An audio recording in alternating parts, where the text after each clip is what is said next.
Muito bem-vindos ao InovaCast, o seu canal de notícias de inovação. Eu sou Marília Cardoso e hoje nós vamos falar sobre o processo de gestão da inovação na Inova Unicamp. Pois é, essa universidade super famosa aí, talvez você nem sabia que ela tem uma agência totalmente voltada para a inovação.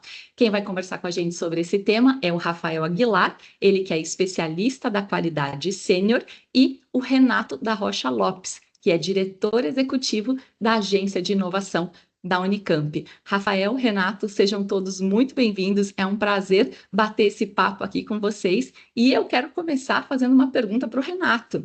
O que é a Inova? Por que uma universidade tão referência, renomada no Brasil e inclusive fora do país também, por que que ela tem uma agência de inovação? O que que ela faz? Olá, Marília, obrigado pela oportunidade de conversar com você aqui. Olá a todos os ouvintes. A ideia da Agência de Inovação da Unicamp é tentar fazer uma ponte entre a universidade, diversos setores da sociedade, para que as invenções, as inovações da Unicamp cheguem de fato à sociedade. Então, os conhecimentos que se criam se tornem produtos, se tornem serviços que a sociedade pode adotar. Para cumprir essa missão, a gente tem dois braços principais aqui dentro. A gente tem o braço de propriedade intelectual e o braço de empreendedorismo. No braço de propriedade intelectual, a gente faz toda a gestão do conhecimento gerado na Unicamp.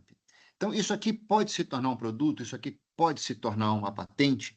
Então, a gente faz essa estratégia que começa na proteção da propriedade intelectual. Então, o professor faz uma invenção, ela se torna uma patente. Como que se patenteia, a gente apoia o professor nessa trajetória e, principalmente, Marina, uma coisa que eu sempre brinco, é uma patente ao longo da vida dela, ela custa R$30 mil. Se você só faz a patente e coloca um quadro na sua sala, ela se tornou um enfeite caro.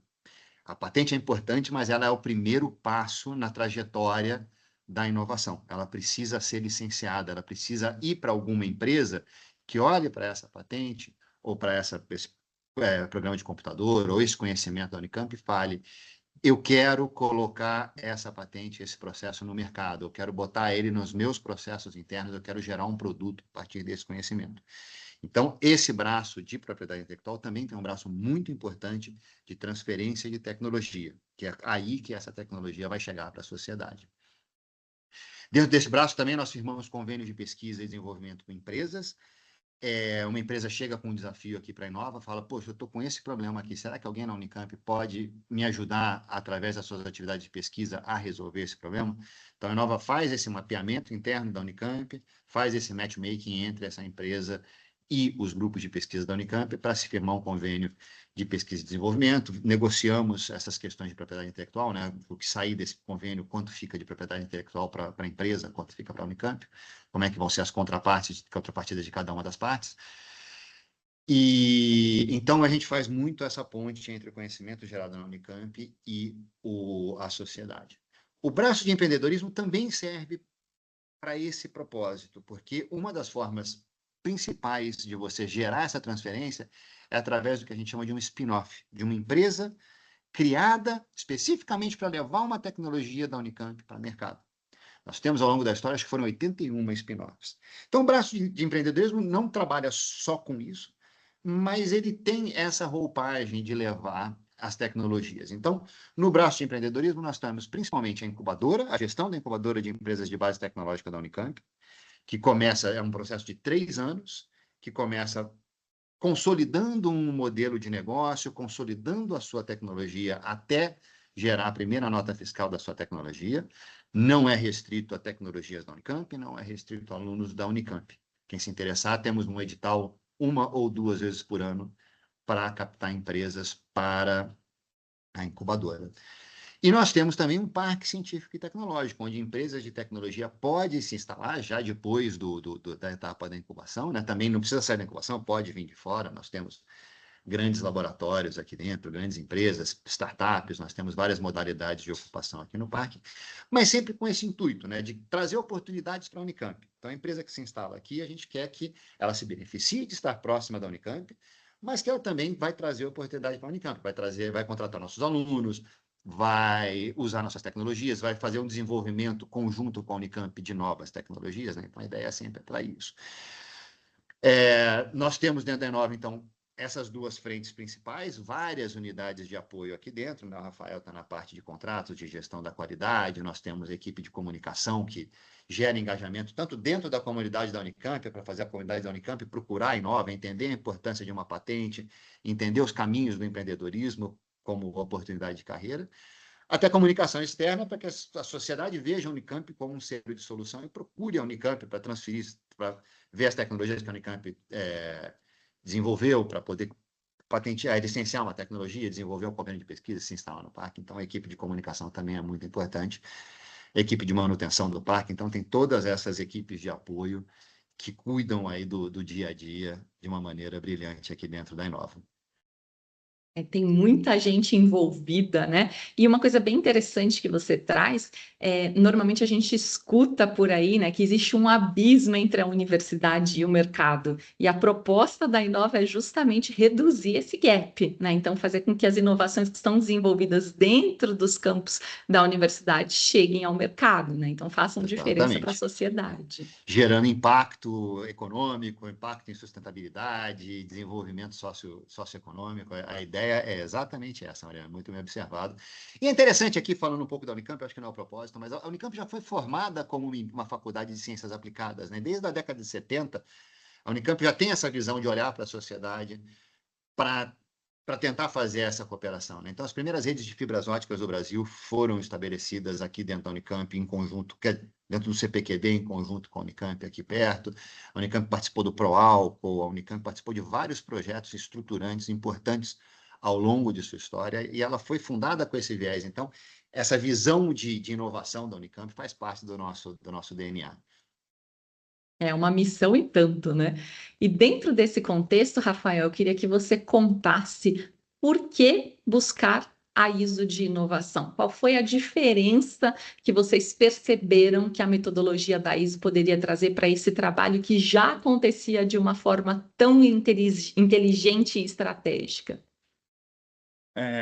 Então, Marília, professor, a questão da ISO, ela surgiu da necessidade que a gente viu de propor uma estrutura, né? Estruturar a coleta das ideias, a avaliação dessas ideias, desses insights, porque ele já acontecia, essa dinâmica acontece em qualquer organização, de surgirem ideias, surgirem insights, mas a necessidade da ISO ela vem para tentar tornar esse processo mais estruturado, de modo que a gente possa aplicar ferramentas que possam avaliar essas ideias de uma forma realmente estruturada, né? Vou avaliar a ideia, criticá-la ao extremo para extrair dela aquilo que ela tem de melhor e também poder fazer um ranqueamento dessas ideias e torná-las projetos que a gente possa mensurar, avaliar, medir e acompanhá-los até que sejam efetivamente aplicados. Então, a ISO ela veio nos ajudar muito nesse sentido. E um segundo ponto também que a gente pode entender que agrega, e já veio um bônus, né, da questão da ISO, é o auxílio na governança, né? Então, naturalmente, ela traz todas essas informações que facilitam na administração, na governança de todas essas ideias, inclusive na dinâmica com os empregados, né, com os funcionários, no sentido deles se tornarem mais parte, a necessidade de envolver todo mundo nesse cenário. Então, naturalmente, traz uma integração muito grande também, que agrega valor, que a gente viu também, né, não imaginava, mas é uma surpresa positiva, a gente entendeu que essa geração de valor no sentido de agregar, de tornar a equipe, também envolver várias equipes em projetos, isso foi uma dinâmica que surgiu durante o processo. Tem que ter papéis e responsabilidades muito bem definidos, né? Um receio muito comum é o de que a ISO possa engessar, burocratizar um processo de inovação. O que você sentiu em relação a isso, né? Você acha que vocês passaram a ter que fazer coisas que antes não faziam, ou talvez até estavam fazendo algumas que conseguiram simplificar, né? Olhando para essa questão aí mais burocrática, você viu diferença no dia a dia das operações aí entre vocês? Sem dúvida. O que a gente percebe é que, assim, o registro, ele existe, né? Mas quando você cria uma estrutura onde você organiza, padroniza os processos, esses registros, eles ficam mais organizados. Então, facilita a vida para todo mundo durante a gestão e mesmo na operação, porque a informação fica fácil de acessar. Então, seja num treinamento de um novo funcionário, isso facilita muito, porque os processos já estão estruturados. Então, parece perder um tempo no início, mas depois você vê o ganho a pequeníssimo prazo, você já consegue notar o quão benéfico se torna essa estruturação dos processos, né? E existem alguns aspectos que eu acho interessante, só completando, Rafael, a despersonalização dos processos, né? Os processos saem da cabeça de indivíduos competentíssimos, mas eles saem da cabeça dos indivíduos e eles passam a existir independente desses indivíduos. E a partir do momento que isso acontece, você tem clareza e transparência do que se espera e do que deve ser feito, e, portanto, de engajamento até, né? Você vê que a gente fez uma chamada aí recente, talvez o Rafael vai contar mais sobre ela, de um processo de ideação agora mais estruturado, né? E a hora que você estrutura e despersonaliza, não é mais alguém vindo conversar com a diretoria aqui abrindo a porta da minha sala, que estão todos sempre muito... estamos à disposição, mas esse processo envolve etapas que algumas pessoas não estão dispostas a fazer. As pessoas têm uma visão da diretoria que, às vezes, a gente tenta passar uma visão, às vezes tem outra. As pessoas são tímidas, as pessoas não têm a informação. A hora que você institucionaliza isso, você cria clareza e transparência nos processos. Isso cria segurança, isso cria engajamento da comunidade, porque todo mundo sabe o que tem que ser feito para que essas coisas avancem. E eu acho que isso, para mim, foi um diferencial bastante importante também. Como o Rafael colocou aí, né? Facilita a governança, facilita a gestão. Eu acho que facilita também nesse aspecto das coisas serem menos pessoais e mais institucionais. Tem um impacto muito significativo na cultura, né? Isso, na verdade, que vocês estão falando é cultura. A gente, aqui na Palas, nós costumamos trabalhar com um tripé. Então, primeiro, cultura, porque são as pessoas que adotam ou que sabotam processos ou tecnologia. Depois a gente precisa ter processos, porque também não adianta ter pessoas engajadas, né? Um monte de post-it sendo colado por aí, você não tem processo para tirá-los da parede. E aí sim a tecnologia entra depois de tudo isso para poder escalar, automatizar e trazer resultados cada vez maiores.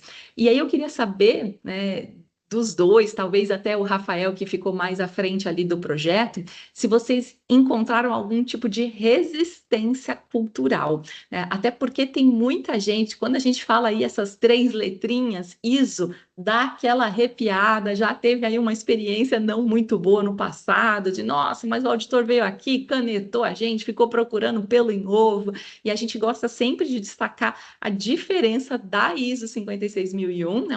Uma ISO voltada para geração de inovação, então ela não está falando sobre dor, ela está falando sobre amor, sobre oportunidades e não sobre correções, né? Então eu queria que você trouxesse aí um pouco dessa diferença, até porque você já teve outras experiências, e se houve ali algum desafio no meio do projeto, principalmente voltado ali a questões culturais. Sem dúvida.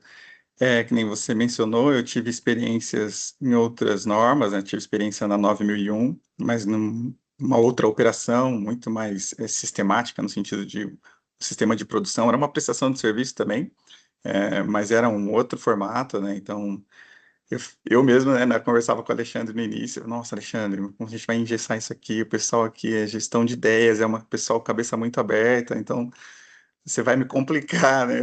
Como que é isso? Aí no processo de formação, né, a gente vai identificando o quão é diferente a 56 nesse sentido, né? Não que ela não tenha processos, não tenha necessidade de evidência, tem, mas é diferente da 9000, né? A 9000 também agrega muito valor, é possível identificar isso, mas a 56 ela atua muito mais na governança, então essa necessidade de interferência nos processos mais operacionais, é, eu não senti tanto. Isso é uma experiência mais pessoal minha, né? Mas vocês podem complementar com a expertise de vocês, mas da Palas. Mas pelo que eu vejo, assim, não que a gente não tenha necessidade, mas assim, os nossos processos já eram relativamente estruturados, já estavam muito bem descritos, então a gente já tinha uma plataforma onde a gente já tinha isso bem estruturado, tem, né, onde ela já fica bem estruturado, armazenado, tem os controles das versões, as informações necessárias como para descrever um processo de trabalho, as instruções de trabalho. Então a gente já tinha isso bem sedimentado. Então o que a gente precisou apenas foi mais estruturar essa questão da gestão das ideias, gestão de insights, que era algo relativamente novo, e envolver as pessoas fazendo acreditá-las que não teria impacto, e realmente não teve impacto, né? Pessoal, o que eu mais ouvi depois do processo de certificação, do feedback das pessoas, era que, nossa, mas como foi leve, né? A gente nem sentiu tanto e tal, assim. Que bom que a gente não precisou interferir tanto na rotina das pessoas, porque a ideia é justamente essa, é trazer valor sem trazer mais trabalho para uma rotina que a gente já sabe que é pesada, o pessoal atua com professores, com empresas, diálogos complexos, no sentido de estruturar, tentar conectar essas inovações que são geradas no campus para poder conectar com iniciativas de serviço que podem levar isso para o mercado, para transformar essa ideia realmente num produto ou num serviço que traga um retorno, como o professor falou no início. Então, esse foi o nosso grande desafio e acredito que foi bem sucedido, sim. Vencido com sucesso, muito bom. A gente gosta bastante de reforçar essa questão, porque tem muita gente que pensa, nossa, a minha empresa está a anos-luz de conquistar uma certificação de inovação. Mas, na verdade, o caminho se faz caminhando, né? Então, buscando melhorar aquilo que vocês já fazem e oportunidades onde, de repente, né, tem algum gap, alguma falha de processo. Então, é uma jornada mesmo. Agora, Renato, você comentou a questão das patentes, né? Então, se você não colocar aquilo para o mercado, você vai ter um prêmio, um troféu muito caro para pendurar na sua parede. A gente percebe também que existe uma certa resistência de muitas empresas no sentido de que a inovação ela só pode ser algo totalmente novo, algo disruptivo. E a ISO, ela tem um olhar diferente sobre isso. Ela diz que inovação é tudo aquilo que traz novidade e valor, mas é uma novidade da porta para dentro, não necessariamente da porta para fora. Como é que vocês fazem para estimular a inovação, mesmo que talvez não se tenha uma patente, não seja algo digno aí de uma capa de revista? Essa é uma pergunta bem impactante, Marília, porque ela permeou muito o processo de obtenção da ISO aqui dentro. O Rafael talvez possa até contar melhor um pouco depois, porque a Inova trabalha como com a inovação como um produto. Ela é o nosso produto, a inovação. E a ISO tem não só esse caráter, claro, mas ela também tem o caráter da inovação dos processos internos das entidades que obtêm a certificação ISO 56000, né? E isso foi uma coisa que a gente foi entendendo melhor ao longo do processo, que a equipe foi entendendo melhor ao longo do processo, que eram duas coisas que podiam caminhar juntos, não tinha problema nenhum, mas existiam diferenças sutis entre uma e outra. E eu acho que o pessoal entendeu bem a questão no final, tanto que a gente teve esse engajamento grande nessa chamada de processo de ideação. Foram 15 respostas, né, Rafael? Sim, sim. Foram 15 respostas muito interessantes. Então, as pessoas entenderam que a ISO ia ajudar tanto a gente a estruturar os produtos, que é o que a gente lida, é o que a gente tem, as patentes da Unicamp, mas que não precisa ter uma patente para que os nossos processos também sejam melhores, mais eficientes. E nesse aspecto dos nossos processos serem melhores, mais eficientes, o Rafael falou que os nossos processos já estavam bem estruturados, então, nesse sentido, a gente já tinha dado alguns passos no sentido da ISO, né? Uma coisa que eu acho muito interessante, um diferencial que a gente tem é que a gente é muito acostumado a prestar contas.